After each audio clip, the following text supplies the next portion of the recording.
Julian, welcome back to Democracy Now! Good morning, Amy. Did Russia leak the documents, either the DNC documents or the John Podesta emails, to WikiLeaks? We have said quite clearly that our source is not a member of any state, including the Russian government. Now, if you look at these statements by James Comey, James Clapper, going back a couple of months, statements by Barack Obama, they all are harmonious with our description. Now, what the U.S. investigation by James Comey seems to be trying to say, at least in public, is that they perceive that there was some Russian hacking, or at least some hacking from somewhere, of the DNC, other institutions of the United States. In fact, the allegations are that several thousands of people were hacked in those operations. But how do you know? How do you know it's not Russia? How do you know it's not a state actor? Since you usually say you don't know who gives you documents. We look very closely at our publications. We tend to come to a good understanding of them, and so we're not willing to go into details about our source because it might describe the sort of person they are, the sort of jurisdiction that they're in, which could put them at risk. But we have said clearly that our source is not a member of a Russian state, and even the US government is not suggesting that our source is a member of a Russian state. And what appears to be going on is that there have been observations of hacking of thousands of people, or attempted hacking of thousands of people.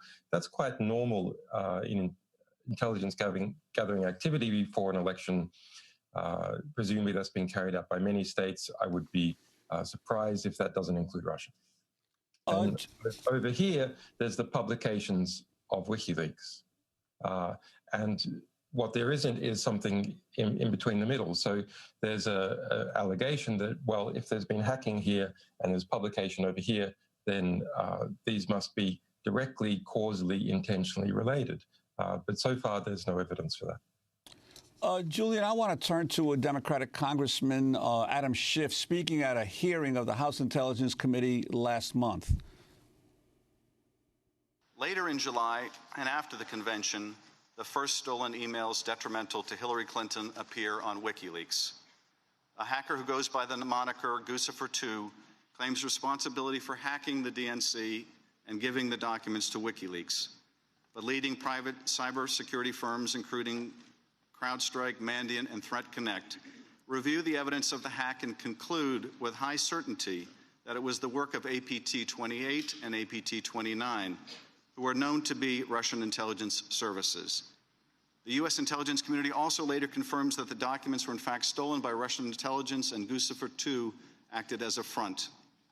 Also in late July, candidate Trump praises WikiLeaks, says he loves them, and openly appeals to the Russians to hack his opponents' emails, telling them that they will be richly rewarded by the press. That was Congressman Adam Schiff. Julian, I'm wondering if you could respond to some of the things he's saying in that statement. Well, Mr. Schiff is a Democratic congressman who's trying to whip up a kind of neo-McCarthyist fervor in order to distract from the epic failure of Hillary Clinton and that team when they lost, of all people, to Donald Trump. So it's not particularly interesting. I think we should pull back and put things in context. The United States government, since 1950, has intervened in 81 elections, interfered, to use Schiff's language, in 81 elections. That is not including coups, which have overthrown the government. So there's a long history of the United States doing this to places around the world in infamous ways, and most recently alleged interference in the election of Israel. So I think we should understand that the United States is in a glass house when it comes to allegations of attempting to interfere with or influence election results. But let's look at what is the real meat of this issue. How is it alleged that Russia has interfered in the US election process? Well, they say there's been a variety of hacks. Well, that's quite normal intelligence gathering process as far as can be determined, and a few extremely ineffectual websites such as DC Leaks or Guccifer 2.0 that no one really paid any attention to. And then there's our publications, which people really did pay attention to. Now, what is in our publications? Well, from our perspective, we've just published accurately and fairly what Hillary Clinton said her positions were in her secret speeches to Goldman Sachs and in relation to the DNC and its attempt to rig the election to exclude the primary process, to exclude Bernie Sanders. So at the heart of this issue is whether people were told the truth about Hillary Clinton and the DNC. If there hadn't been an ugly truth there, it wouldn't have made any difference. There was an ugly truth, and we published accurately and fairly that ugly truth. Now, our source wasn't from the Russian state, but if it had been from a state, would we have suppressed that information before an election, or would we have accurately and fairly published it? Of course we would have published it. Well, but Julian, I wanted to ask you, in relation to what you said, we've had other guests on, for instance, Scott Horton, who said, yes, you're absolutely right. The United States has been involved in seeking to destabilize governments and overthrow governments all over the world. But Horton said that there's a difference between what Russia attempted to do and whether anyone in the Trump administration colluded with Russia or helped or cooperated or had conversations with the Russians as they were seeking to destabilize the U.S. elections. And Scott Horton says that would be definitely a problematic issue for Trump. I'm wondering your thoughts about that. I would agree. That would be interesting and unusual. I don't think it's true. I think it is interesting that early on that Trump and people around him took a position of rapprochement towards Russia, a very strong position of rapprochement towards Russia, and not a classically Republican position. I think that is interesting. It is somewhat compatible with Trump's statements going back a very long time. But I would be surprised if that turns out to be significant. Why do I say that? Well, Trump had very little business success in Russia. He hasn't managed to build a hotel in Russia. He hasn't gotten any, as far as can be determined, any good deals in Russia. And when you see him making statements during the election campaign on the stage, hey, Russia, if you've got those emails, give them to the press. They'll be very pleased about it. When you see statements like that, this is not the sort of statement that you make if you already have a communications channel and you're already engaged in an active conspiracy. For people like Paul Manafort, that's someone who's perfectly capable of engaging in well, let's say, dodgy activities. They have a long history of working for various parties in different ways. Have they asked for support through Paul Manafort? Maybe. But if you're looking at the top level involving Trump, what I see is a great weakness in an ability to get anything concretely done in Russia. You know, while Trump may or may not have investments in Russia, it's very clear the oligarchs in Russia have bailed him out to the tune of tens of millions of dollars, if not more, in the United States when he was building buildings, having gone bankrupt many times, hard to get a line of credit in places like just right near Democracy Now!, Trump Soho, a major building project downtown Manhattan. But I wanted to turn back to Democratic Congressman Adam Schiff speaking at a hearing of the House Intelligence Committee last month. On August 8th, Roger Stone, a longtime Trump political advisor and self-proclaimed political dirty trickster, boasts in a speech that he has communicated with Assange and that more documents would be coming including an October surprise. In the Middle East, he also communicates with a Russian cutout, Guccifer II, and authors a Breitbart piece denying Guccifer's links to Russian intelligence. Then later in August, Stone does something truly remarkable when he predicts that John Podesta's personal emails will soon be published. Trust me, he says, it will soon be Podesta's time in the barrel, #CrookedHillary. In the weeks that follow, Stone shows a remarkable prescience. I have total confidence that WikiLeaks and my hero, Julian Assange, will educate the American people soon, he says, #LockHerUp. Payload coming, he predicts, and 2 days later, it does. WikiLeaks releases its first batch of Podesta emails. The release of John Podesta's emails would then continue on a daily basis up until the election. And this is Trump advisor Roger Stone speaking on August 8th. With regard to the October surprise, what would be your forecast on that, given what Julian Assange has intimated he's going to do? Well, it could be any number of things. I actually have communicated with Assange. I believe the next tranche of his documents pertain to the Clinton Foundation, but there's no telling what the October surprise may be. That was Roger Stone speaking August 8th in Broward County, Florida. If you could respond to the substance of what they're saying, Julian, and explain what is your relationship with Roger Stone? Well, I don't want to be an apologist for these people, but really party politics in the United States is something that everyone has to get away from. This creation of two polarities by different elites that then suck up all the political energy in the country. Well, we can talk a little bit later about what's happened to the Trump administration and this fascinating process that we've been seeing about how many days does it take for the security sector to digest the president. Something like 75 appears to be the answer. Okay, Roger Stone, I've never communicated with the guy. He's never communicated with me, other than very recently to say, what are you doing, saying that we have communicated? Please explain, because as far as all our records are concerned, we haven't. He has simply brilliantly inserted himself into this equation. Now, remember, Stone was pushed out in 2015 from the Trump campaign. When WikiLeaks was engaged in its publications exposing interference in the primary process at the DNC, that was the biggest thing on the political radar for that time period. And so Stone, having nowhere to be, decided to suggest that he had communications with us. But let's look at his predictions.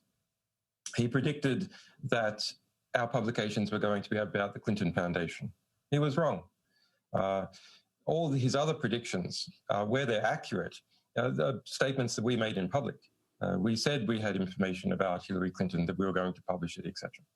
So when you hear Adam Schiff saying, oh, that Roger Stone said that there's that WikiLeaks publications are coming, I was saying on TV interviews that we had publications that were coming that were about Hillary Clinton. So Stone predicted that we were going to publish on October 4. We didn't publish on October 4. That was our 10-year anniversary, etc. Literally, there's no predictions that he has made in relation to us that have come true that have not been public. So I think, you have to admire the chutzpah of how he has played on democratic desires to see a connection and has exploited that in order to sell his books and in order to gain prominence. I mean, it's very impressive. He just simply lays out a piece of bait that he understands that the democratically aligned press will leap forward slavishly and put that hook in their mouth. Julian, we have to break. Because it suits him. WikiLeaks has published what it says is the largest leak of secret CIA documents in history. The thousands of documents, dubbed Vault 7, describe CIA programs and tools that are capable of hacking into both Apple and Android cell phones. By hacking into entire phones, the CIA is then reportedly able to bypass encrypted messenger programs such as Signal Signal, Telegram, and WhatsApp. Although, contrary to many news reports, the documents do not show the CIA has developed tools to hack these encrypted services themselves. The documents also outline a CIA and British intelligence program called Weeping Angel, through which the spy agency can hack into a Samsung smart television and turn it into a surveillance device that records audio conversations, even when it appears to be off. To talk more about the Vault 7 documents, we're going back to the Ecuadorian embassy in London. We already are joined by Julian Assange, the founder of WikiLeaks. Talk about the significance of this latest release of documents, Julian, that WikiLeaks has engaged in. Vault 7 is the largest intelligence leak in history. We've published so far less than 1% of that material. Now, so far, the publications that we have published reveal that the Central Intelligence Agency has decided to create, in the last 10 years, its own captive version of the National Security Agency, not specialized in bulk interception, but specialized in semi-automated hacking processes. That's creation of viruses, Trojans, etc., to put in people's computer systems, telephones, TVs, and have those then report back to CIA listening posts that collect that information and ingest it into the broader CIA process. And also information can be pushed using these mechanisms on to those telephones, computers, et cetera, to, for example, plant information that could implicate someone falsely or perhaps even truly in a crime. So I think it's significant that as the Central Intelligence Agency gained budgetary and political preeminence of the National Security Agency, which used to have a bit bigger budget. In the post-9/11 environment, the CIA's budget is now increased to about 1.5 times that of the National Security Agency. So in response to that increased political power, where increased budgetary spend comes from, it has created its own effective air force using drones and its own large hacker squad.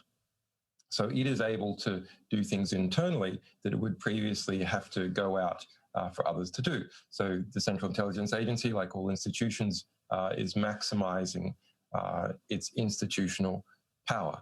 And it is slowly succeeding compared to other institutions. Now, in response to the various disclosures about the National Security Agency, most importantly, the Edward Snowden disclosures of 2013, industry has responded to market demand in various places, and various engineers ideologically also invested in this to introduce encryption in WhatsApp, in Signal, more types of encrypted email, and so on. Now, the Central Intelligence Agency's hacking approach does not target the intermediaries like the National Security Agency does for these bulk intercepts. Instead, it targets the endpoints, and then it doesn't need to worry about the encryption. For example, if you and I, Amy, are communicating using, say, Signal on a smartphone, on an Apple or Android, then the Signal encryption protocol is actually quite good.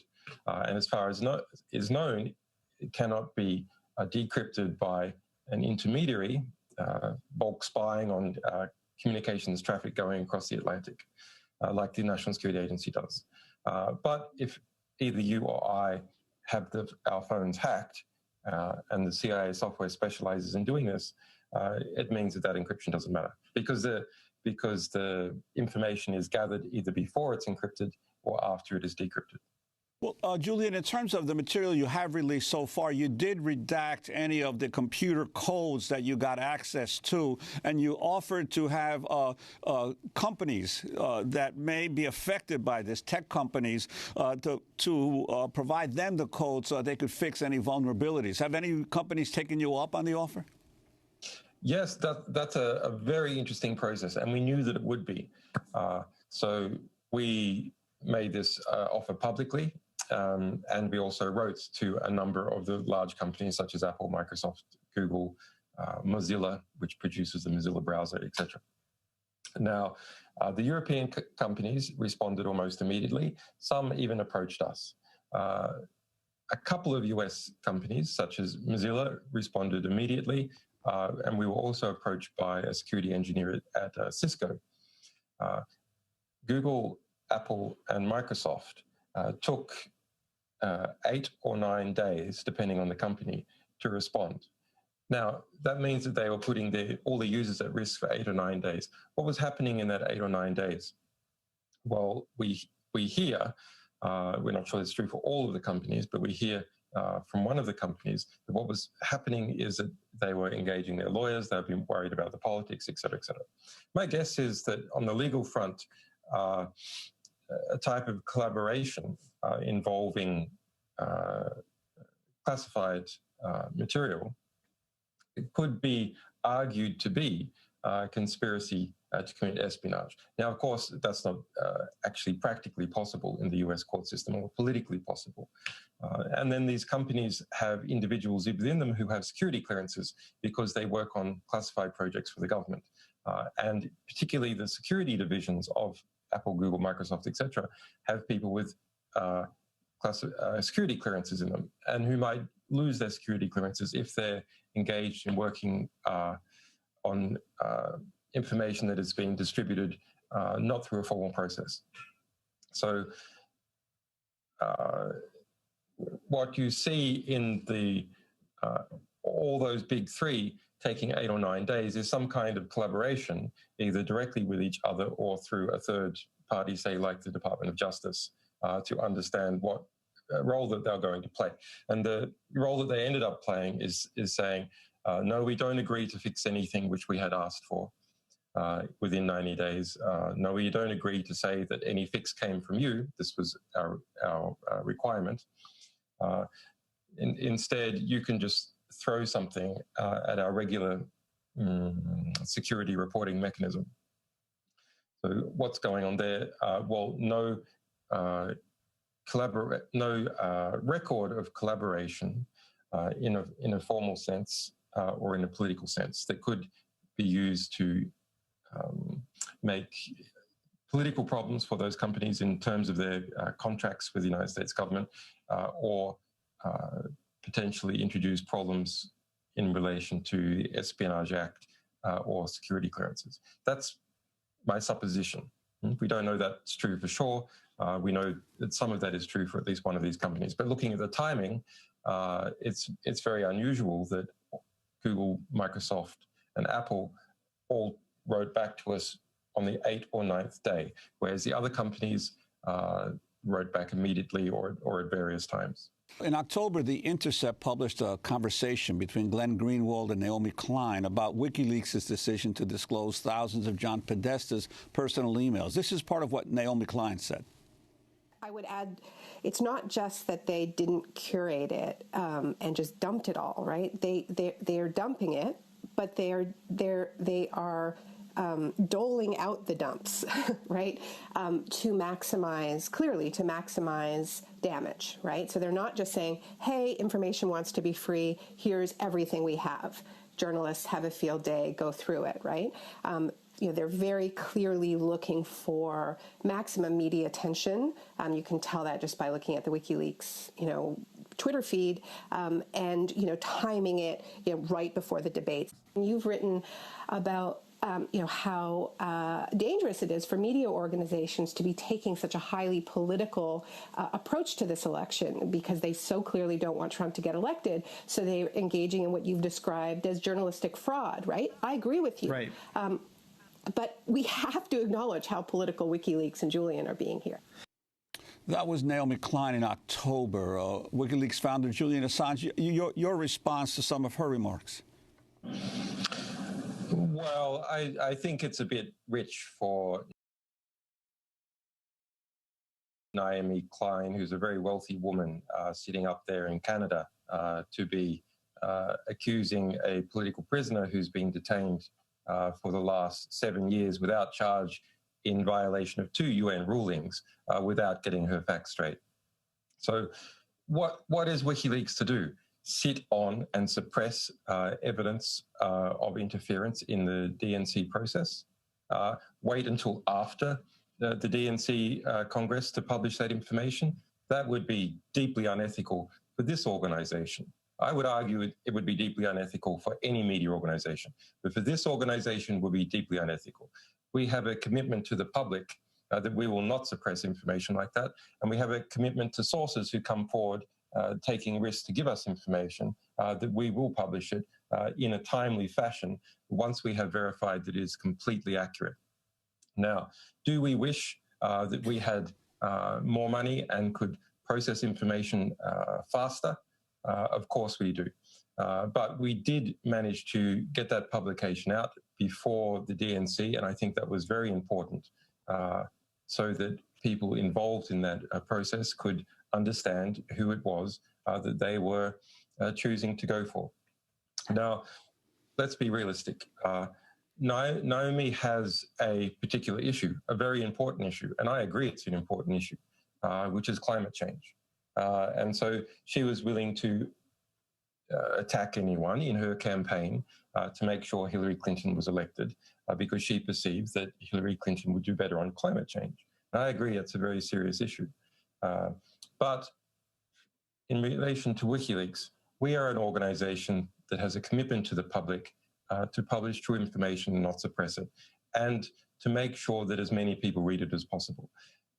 Is it true that the way that we staged our publishing process increased the engagement of people in reading our material, going through it, et cetera, et cetera? Of course it is. Did we do a good job? Did we do a good job in getting people, enticing people to read and report on our material? Yes, we did. And we will do that for any source, any whistleblower that comes to us and gives us information. And we will try and maximize the amount of readers that come as a result of the risks that those people take. That's our promise to the public, to our readers, and to our sources. You know, early in the campaign, Naomi did write an article that clearly supporting Bernie Sanders, writing Hillary Clinton cannot be trusted. But we are also joined by Alan Nairn, longtime investigative journalist and activist. Alan, if you can weigh in this discussion right now as we talk to Julian Assange and the Ecuadorian embassy. Well, I have a brief question for Julian Assange. Mr. Assange, you said that you did not get the leaks directly from a state. You said you did not get the leaks directly from a state. Do you know that Russia didn't give you the leaks through an intermediary? I'm not going to be playing 20 questions on our sources. I'm sure you understand, Alan, as a source protection organization, we're not going to be inscribing circles around who our sources are, how we communicate with them, any properties that might be used to arrest them or criticize them in some future process. So it is possible that, as Comey said, Russia gave you the leaks through an intermediary? I'm simply not going to comment on it. Okay. Well, my view of this is that during the campaign, WikiLeaks often suggested that Trump would be less dangerous than Clinton. No, we didn't. I think you did. No, we didn't. I think that concept is wildly, gruesomely mistaken. There was the argument. Well, it's fine for you to say that, but you should understand that no, we didn't. In fact, I was asked that question directly on Democracy Now! At the time about what my position was, asked which one I preferred. And my response is, being asked this question is being asked, do I prefer cholera or do I prefer gonorrhea? Okay, well, let's say if you frame it that way, the idea that the two... Historical revisionism. Historical revisionism is occurring, and you understand why it is occurring, because the Democratic Party had, I think it's lost now, but the Democratic Party had a moment for very important internal reform after its epic loss to Donald Trump. The two, a very disliked candidate as far as the polling is concerned. So the Democratic Party had an epic loss. Who was responsible for that epic loss? The Democrats. Well, the Democratic Party was, and its various structures, its institutions, etc. The Democrats are responsible for that epic loss, no question. But if was those people telling the public the truth. If those people are not responsible, people take the truth and they absorb it and they think about it and they do what they want with it. And the reality is the American people so disliked what was being offered to them by the Democratic Party that they decided that they preferred to blow it all up rather than have Hillary Clinton. They decided they would throw the Trump grenade. I agree with that. However, I would note that the Trump campaign thought that WikiLeaks was on their side. Now, the idea that Mr. Assange just suggested that Trump and Clinton were equally dangerous, two different deadly diseases, I think is wildly and gruesomely mistaken. Clinton represented a criminal establishment, but Trump and the people he brought in with him make it worse, make it even more criminal. This idea that it was just a choice between the lesser of two evils. Well, in politics, in life, you fight like hell to have good choices, to have better choices. In this case, Sanders was a better alternative. But once that is no longer possible, then of course you choose the lesser evil. What do you want? More evil? More killing? More pollution? More abuse of immigrants? More racism? More impunity for corporations? More aid to death squads? More spending for the military? All of that is what you get with Trump, in distinction to the other bad things you would have gotten with Clinton. And the win of Clinton was not, or I'm sorry, the victory of Trump was not equally as bad as it would have been if Clinton had lost. It's a catastrophe. It's an utter catastrophe. And those who are poorest, those who are already most oppressed and most vulnerable, are the ones who are suffering most as a result. And we ain't seen nothing yet. They're just getting started. Now with Gorsuch coming on the Supreme Court, and with the possibility that the legislative filibuster in the Senate will be abolished, as well as the Supreme Court filibuster, if that happens, that will give Trump and the radical Republican right, who now control the Congress, essentially absolute power. The only thing standing in their way will be some federal judges, which means that within the system there will be no blocking power. There will be nothing to stop them. In that case, the only way to stop them will be from outside the federal system, which means in the streets, or from the systems of the states and localities. We're in the midst of a right-wing revolution. I agree that a lot of this discussion about Russia and leaks is misguided, a lot of it, and it's diverting attention from two main facts. One, we're in the midst of a right-wing revolution that must be stopped and reversed. Two, the Democratic establishment discredited themselves, and they have to be removed and replaced by the Democratic base.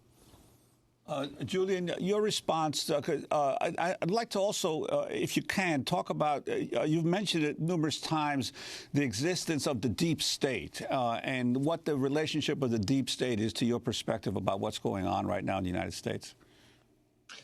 Well, look, up until very recently, and I guess we still have to see how it goes, I've been delighted by the conflict that has been occurring between the incoming administration and between the security services, etc. Why is that? Because it has shed light on both. It is resulting in the courts throwing nooses around the power of the presidency and tying them down. And I mean, that's something that I predicted would happen, and it is happening very rapidly. The problem for party politics in the United States is that the Democrats have been in collapse for almost 8 years at the council level, at the state level, and at the national level.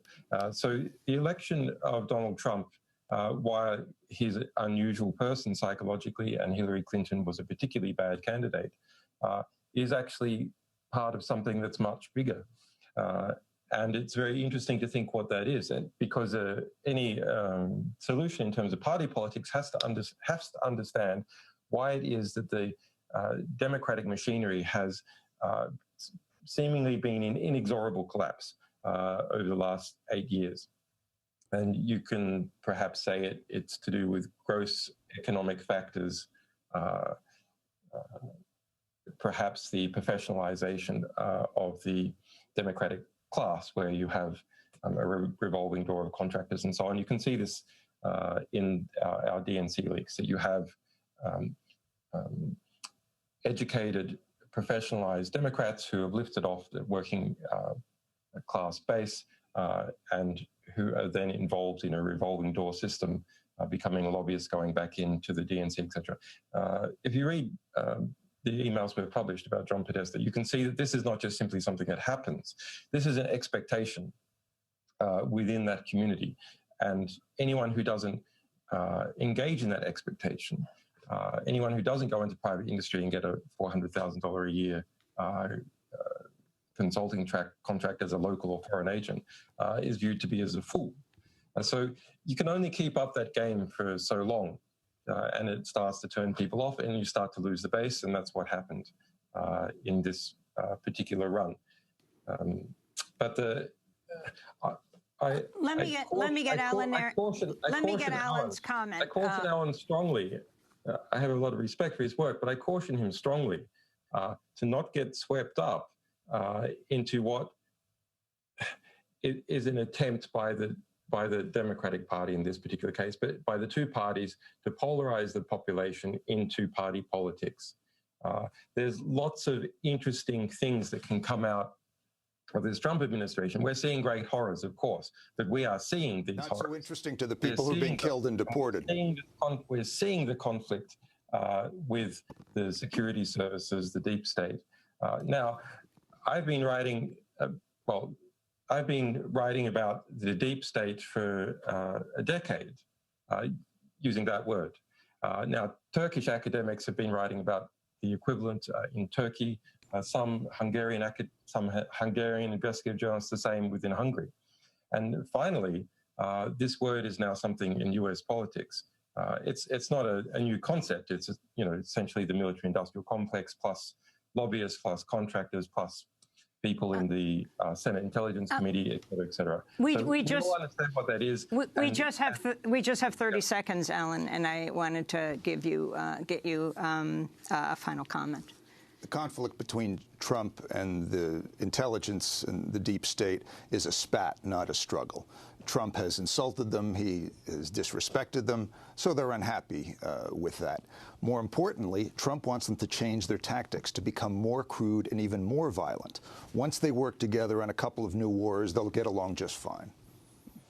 Well, we're going to leave it there. I want to thank you for joining us, Alan Aaron and Julian. In our last 10 seconds, you're coming up on 5 years in the embassy. How are you doing in the Ecuadorian embassy in London? Well, last year, I won an epic victory against the UK government and the Swedish government at the UN. Formal ruling. It's repeated in November. Those governments still have to obey the UN. I'm being illegally detained, and I should be freed and compensated.